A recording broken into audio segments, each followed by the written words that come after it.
9. After 2 years, I remember the rest of that day, and that night and the next day, only as an endless drill of police and photographers and newspaper men in and out of Gatsby's front door. A rope stretched across the main gate, and a policeman by it kept out the curious. But little boys soon discovered that they could enter through my yard, and there were always a few of them clustered open-mouthed about the pool. Someone with a positive manner, perhaps a detective, used the expression "madman" as he bent over Wilson's body that afternoon, and the adventitious authority of his voice set the key for the newspaper reports next morning.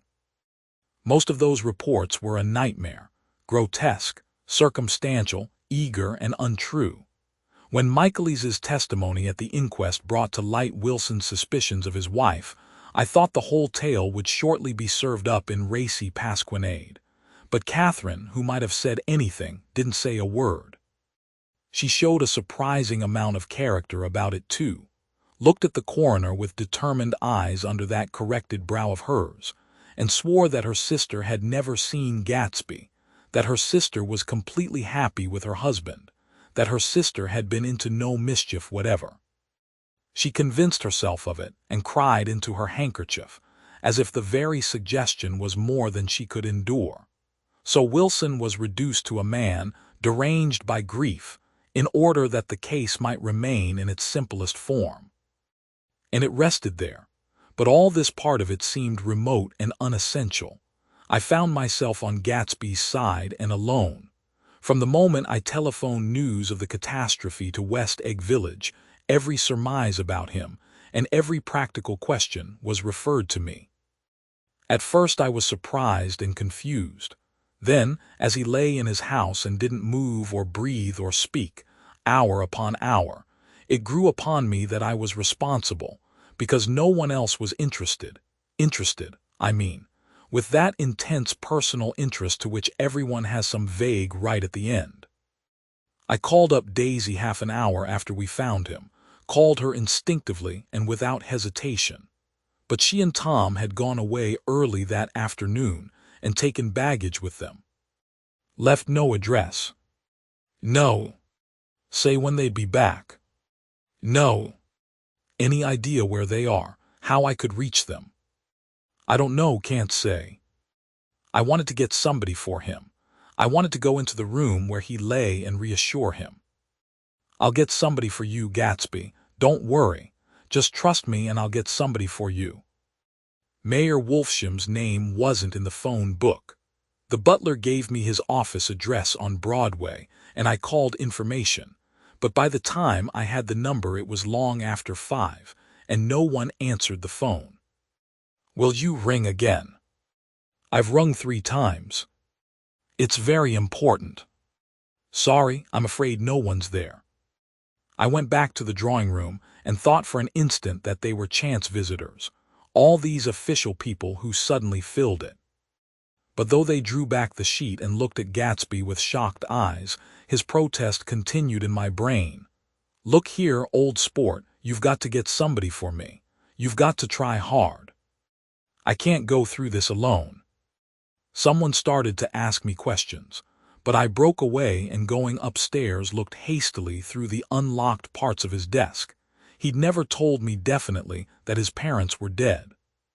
But there was nothing, only the picture of Dan Cody, a token of forgotten violence, staring down from the wall.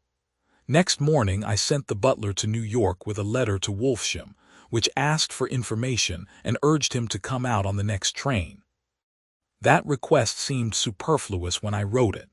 I was sure he'd start when he saw the newspapers, just as I was sure there'd be a wire from Daisy before noon, but neither a wire nor Mr. Wolfsham arrived. No one arrived except more police and photographers and newspaper men.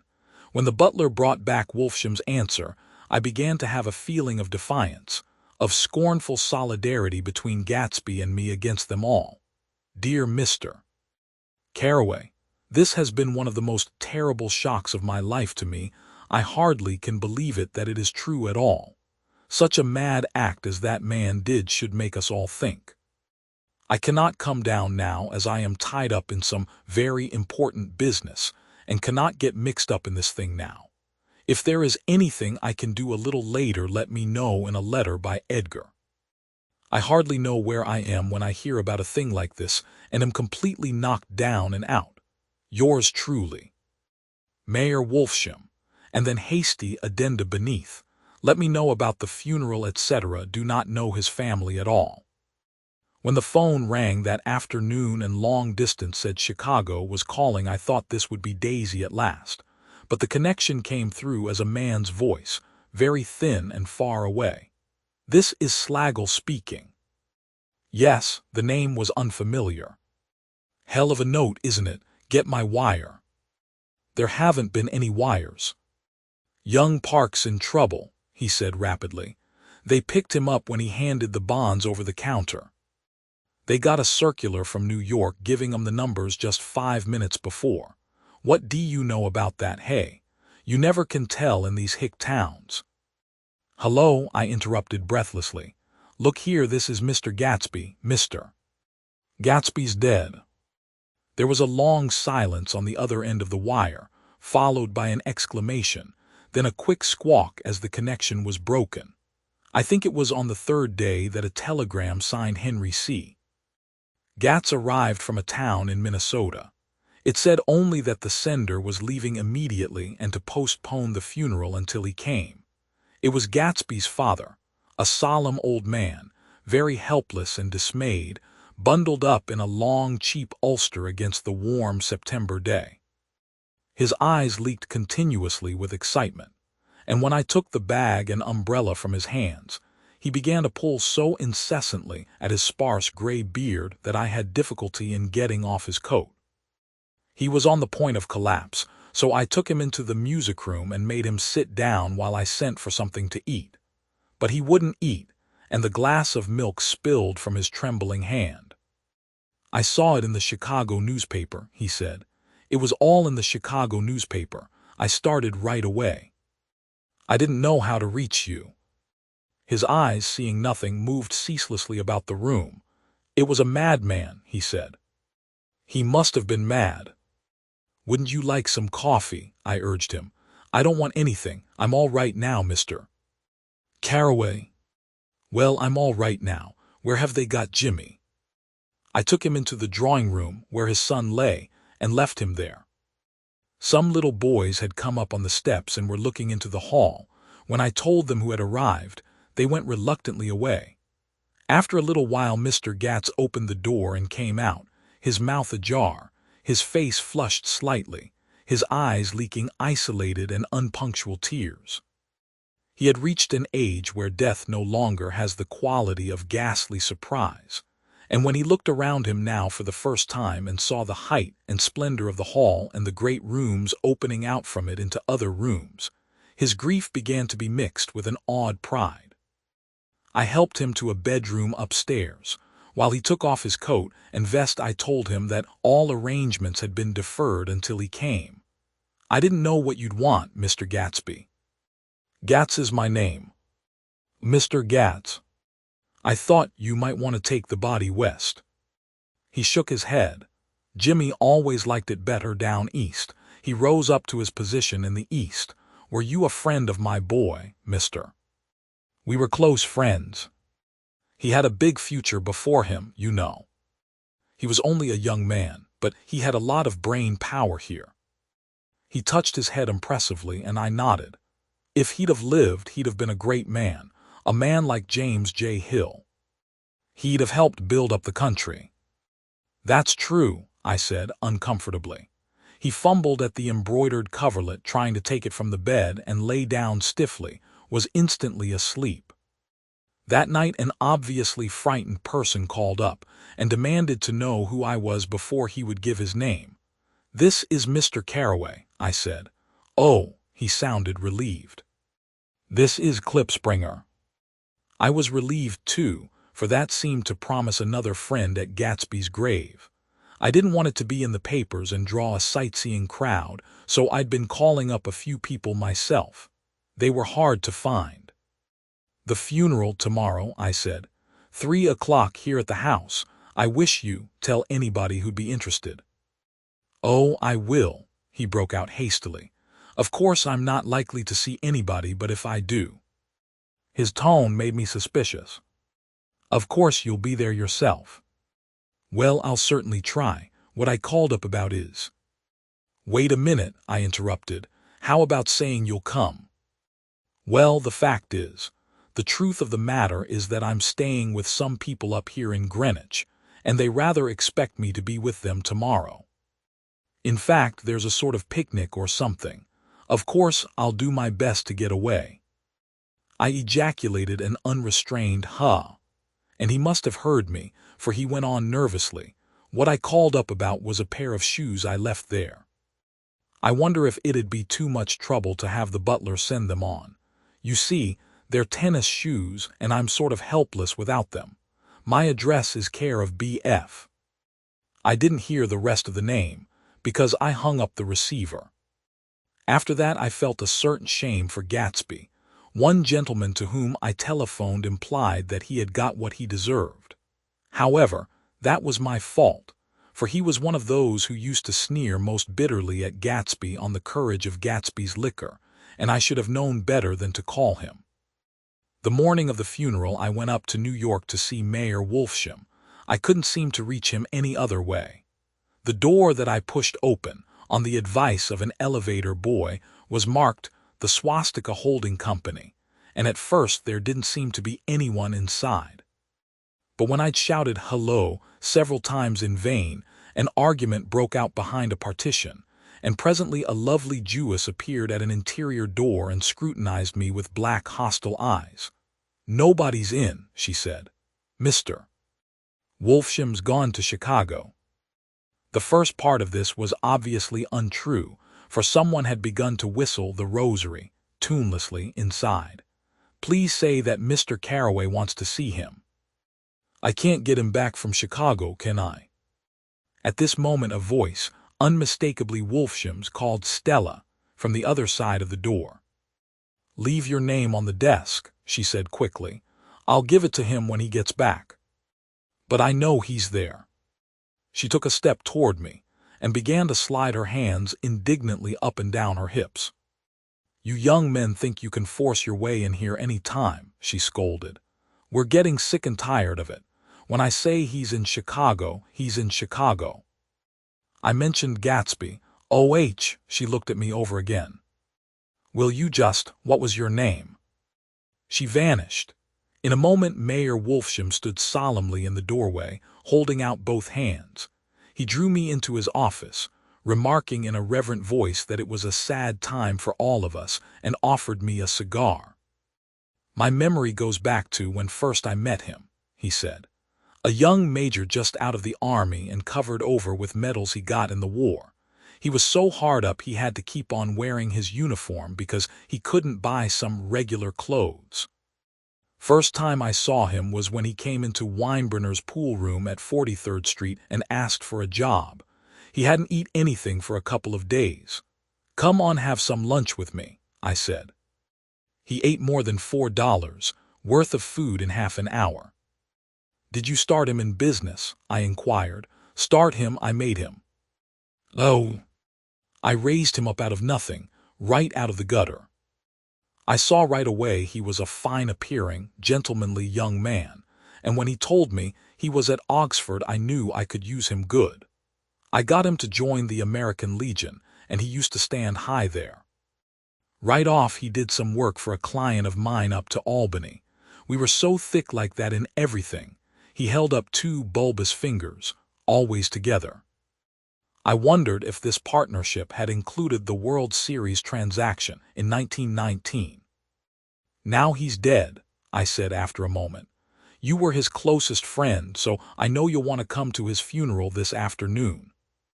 "I'd like to come." "Well, come then." The hair in his nostrils quivered slightly, and as he shook his head his eyes filled with tears.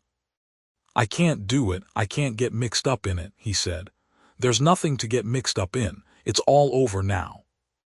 When a man gets killed, I never like to get mixed up in it in any way. I keep out. When I was a young man it was different. If a friend of mine died, no matter how, I stuck with them to the end. You may think that's sentimental, but I mean it to the bitter end. I saw that for some reason of his own he was determined not to come, so I stood up. "Are you a college man?" he inquired suddenly. For a moment I thought he was going to suggest a connection, but he only nodded and shook my hand. "Let us learn to show our friendship for a man when he is alive and not after he is dead," he suggested. After that, my own rule is to let everything alone. When I left his office, the sky had turned dark and I got back to West Egg in a drizzle. After changing my clothes, I went next door and found Mr. Gats walking up and down excitedly in the hall. His pride in his son and in his son's possessions was continually increasing, and now he had something to show me. "Jimmy sent me this picture." He took out his wallet with trembling fingers. "Look there." It was a photograph of the house, cracked in the corners and dirty with many hands. He pointed out every detail to me eagerly. "Look there," and then sought admiration from my eyes. He had shown it so often that I think it was more real to him now than the house itself. "Jimmy sent it to me. I think it's a very pretty picture. It shows up well." "Very well. Had you seen him lately?" "He come out to see me 2 years ago and bought me the house I live in now. Of course we was broke up when he run off from home, but I see now there was a reason for it. He knew he had a big future in front of him, and ever since he made a success, he was very generous with me." He seemed reluctant to put away the picture, held it for another minute, lingeringly, before my eyes. Then he returned the wallet and pulled from his pocket a ragged old copy of a book called Hopalong Cassidy. "Look here, this is a book he had when he was a boy. It just shows you." He opened it at the back cover and turned it around for me to see. On the last flyleaf was printed the word schedule and the date September 12, 1906, and underneath, "Rise from bed 6 a.m. Dumbbell exercise and wall scaling 6:15 a.m. to 6:30 a.m. Study electricity, etc. 7:15 a.m. to 8:15 a.m. Work 8:30 a.m. to 4:30 p.m. Baseball and sports 4:30 p.m. to 5 p.m. Practice elocution, poise and how to attain it 5 p.m. to 6 p.m. Study needed invention 7 p.m. to 9 p.m. General resolves. No wasting time at shafters or a name, indecipherable. No more smoking or chewing. Bath every other day. Read one improving book or magazine per week. Save $5 crossed out, $3 per week. Be better to parents." "I came across this book by accident," said the old man. "It just shows you, don't it? It just shows you." Jimmy was bound to get ahead.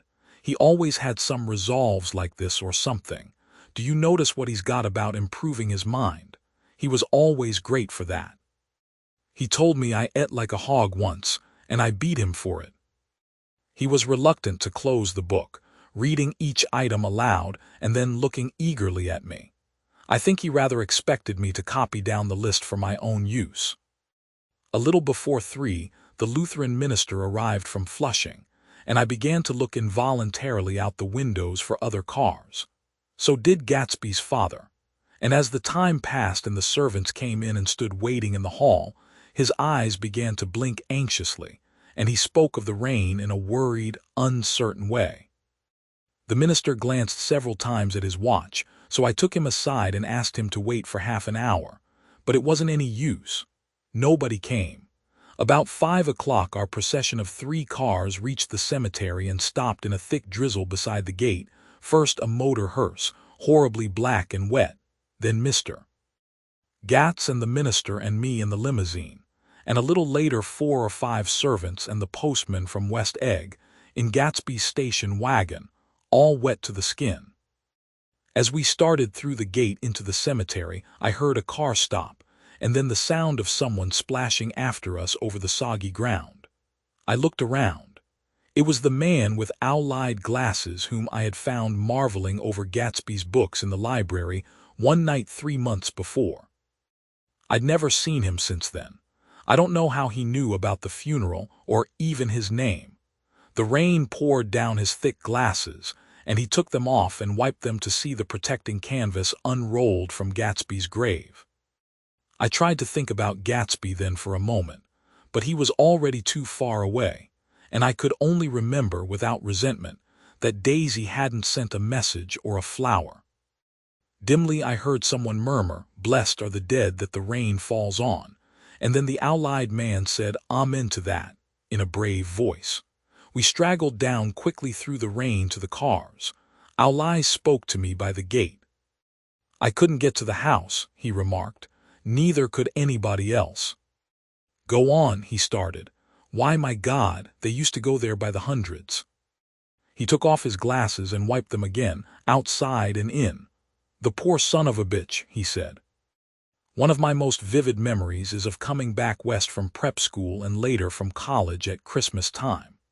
Those who went farther than Chicago would gather in the old dim Union Station at 6 o'clock of a December evening, with a few Chicago friends, already caught up into their own holiday gaieties, to bid them a hasty goodbye. I remember the fur coats of the girls returning from Miss This or That's, and the chatter of frozen breath and the hands waving overhead as we caught sight of old acquaintances, and the matchings of invitations. "Are you going to the Ordways?" The Herseys, the Schultzes, and the long green tickets clasped tight in our gloved hands. And last, the murky yellow cars of the Chicago, Milwaukee and St. Paul Railroad looking cheerful as Christmas itself on the tracks beside the gate. When we pulled out into the winter night and the real snow, our snow, began to stretch out beside us and twinkle against the windows, and the dim lights of small Wisconsin stations moved by, a sharp wild brace came suddenly into the air. We drew in deep breaths of it as we walked back from dinner through the cold vestibules, unutterably aware of our identity with this country for one strange hour, before we melted indistinguishably into it again. That's my Middle West, not the wheat or the prairies or the lost Swede towns, but the thrilling returning trains of my youth, and the street lamps and sleigh bells in the frosty dark, and the shadows of holly wreaths thrown by lighted windows on the snow. I am part of that, a little solemn with the feel of those long winters, a little complacent from growing up in the Caraway house, in a city where dwellings are still called through decades by a family's name. I see now that this has been a story of the West. After all, Tom and Gatsby, Daisy and Jordan and I, were all Westerners, and perhaps we possessed some deficiency in common which made us subtly unadaptable to Eastern life. Even when the East excited me most, even when I was most keenly aware of its superiority to the bored, sprawling, swollen towns beyond the Ohio, with their interminable inquisitions which spared only the children and the very old, even then it had always for me a quality of distortion. West Egg especially still figures in my more fantastic dreams. I see it as a night scene by El Greco, 100 houses, at once conventional and grotesque, crouching under a sullen, overhanging sky and a lusterless moon. In the foreground, 4 solemn men in dress suits are walking along the sidewalk with a stretcher on which lies a drunken woman in a white evening dress. Her hand, which dangles over the side, sparkles cold with jewels. Gravely the men turn in at a house, the wrong house, but no one knows the woman's name and no one cares. After Gatsby's death, the East was haunted for me like that, distorted beyond my eyes' power of correction. So when the blue smoke of brittle leaves was in the air, and the wind blew the wet laundry stiff on the line, I decided to come back home. There was one thing to be done before I left, an awkward, unpleasant thing that perhaps had better have been let alone. But I wanted to leave things in order and not just trust that obliging and indifferent sea to sweep my refuse away. I saw Jordan Baker and talked over and around what had happened to us together, and what had happened afterward to me, and she lay perfectly still, listening, in a big chair. She was dressed to play golf, and I remember thinking she looked like a good illustration, Her chin raised a little jauntily, her hair the color of an autumn leaf, her face the same brown tint as the fingerless glove on her knee.